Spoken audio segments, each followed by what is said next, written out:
Бүгд найрамдагтад ард улсын Өвөр Монголын өрдөлс хорны Орц хотноо жудо бүхийн 2026 оны насанд хүрэгчдийн Аз тивийн аврах шалралт тэмцээн болсон. Тэмцээний эмэгтэйчүүдийн нэмэх 78 кг барилдсан үндэсний шгшээ баг алдар спорт хорооны тамирчин олон улсын хэмжээний мастер ITS рун 2 дахь хүрэл медаль хүртсэн юм а.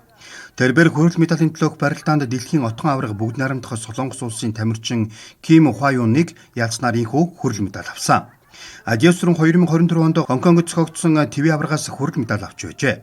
Эмэгтэйчүүдийн 57 кг-ийн төсвөрийн дэлхийн аврах олон улсын хэмжээний мастер Ариун Заяа бүгд найрамдах ардсан Солонгос ард улсын бүхэд ялагдсанаар мөнгөн медалаар инглэмлсэн. Тэрбээр Азийн аврах шалралт тэмцээнээс 2 дахь мөнгөн медалаа инхүү авсан юм а.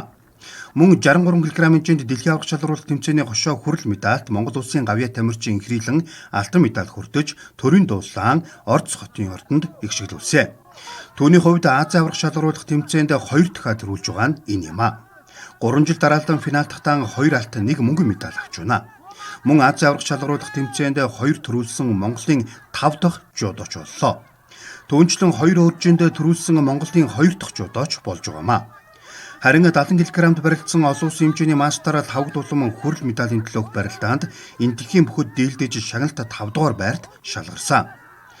Монгол улс багийн дүнгээрийн 3 алт 1 мөнгө 2 хүрэл 5 шагналт байр эзэлсэн үзүүлэлтээр 19 орноос тэргүүн байр эзэлсэн юм а. Түүнчлэн холимог багийн аврах шалгаруулах тэмцээн болж Монгол улсын шгшээ баг Д хэсгийг тэргүүлж хэсгийн аврагын төлөө Узбекистан улсын тамирчдыг 4-3-аар ялж аврагын төлөө шалгарсан юм а. Улмаар Казахстан улсын баг тамирчдыг 4-1 харьцаатай ялж шар ТV наадмын холимог багийн авраг болсон юм а.